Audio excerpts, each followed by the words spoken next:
हम यहाँ मंदिर आते हैं, माता के आगे हाथ जोड़ते हैं, प्रणाम करते हैं, क्या देते हैं माता को? अपने भाव।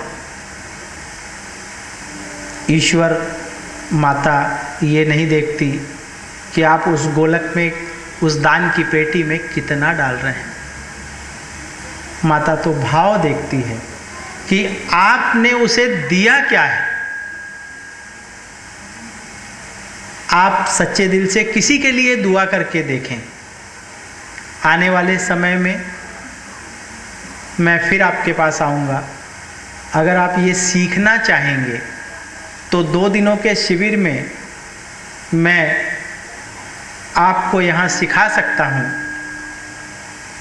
कि 2 मिनट में आप किसी का इलाज कैसे कर सकते हैं। सिर्फ प्रार्थना में, सिर्फ 2 मिनट में फर्क पड़ सकता है।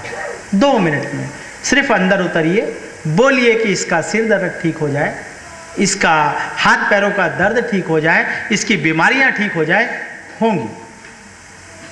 आप में से हो सकता है कई लोगों ने ये कोर्स किया हो, इसके कोर्स चलते हैं। इसके लिए बहुत लंबी तपस्या, समाधि और उसकी ज़रूरत नहीं है। सिर्फ सीखना है, अंदर उतरना सीखना है मन के भाव से। हमको एक बार यकीन तो हो कि हम ऐसा कर सकते हैं और आप ऐसा कर सकते हैं। इसे प्राण चिकित्सा कहते हैं।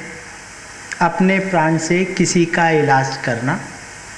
हैदराबाद से आते हैं लोग सिखाने के लिए। मैंने ये 10 साल पहले सीखी थी।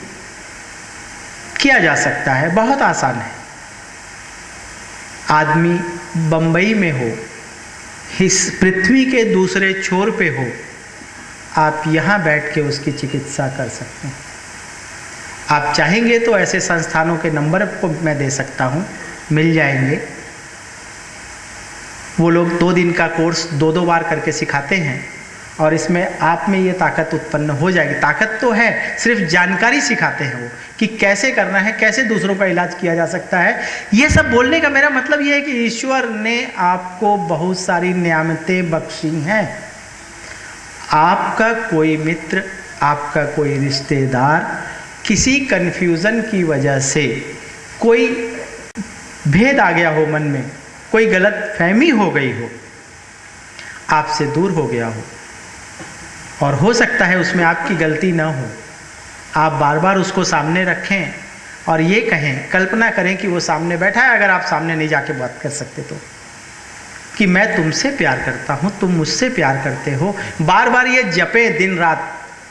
1 महीने के बाद जब आप उससे मिलेंगे, जब वो पहले नफरत से मिलता था आपसे, टेलीफोन करते थे, बात नहीं करता, नमस्ते करते, बात नहीं करता, 1 महीने बाद वो आपको गले लगा के बोलेगा, जाने दो, जो हुआ सो हुआ। आपको ईश्वर ने बहुत शक्ति बख्शी है। इसके अलावा मैं ये कहूँगा आपसे कि जब आप तकलीफ़ में आते हैं, सुख और दुख, जब दुख में आते हैं, तब आप ये कहते हैं कि हे माता, हे ईश्वर, हे परमपिता परमेश्वर, हमने इतना पाप नहीं किया था कि जो सज़ा हमको मिल रही है। हमारा कैलकुलेशन रहता है कि इन हाथों से जो हम कर्म करते हैं, हम उनको काउंट करते हैं, उनको गिनते हैं कि हमने इनको सज़ा दी थी, इसका पैसा खाया था, इसको ये तकलीफ़ पहुंचाई थी, इसको गिनते हैं। 4 चीज़ें गिन ली, हे भगवान हमने ज़्यादा तो किया नहीं। कर्म 3 प्रकार के होते हैं: सोचना, बोलना और करना।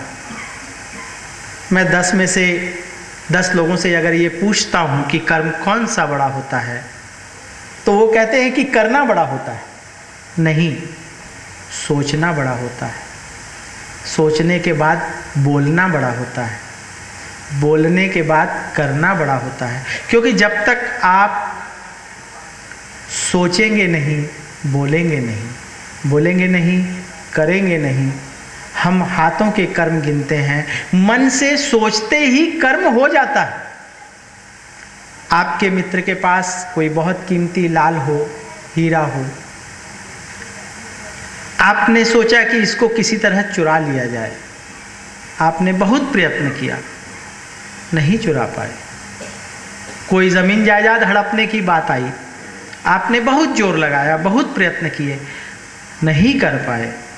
पुलिस में रिपोर्ट नहीं होगी, कोई एक्शन नहीं होगा, आप अंदर नहीं होंगे, कोई यहाँ की पुलिस, कानून आपको सज़ा नहीं दे सकता।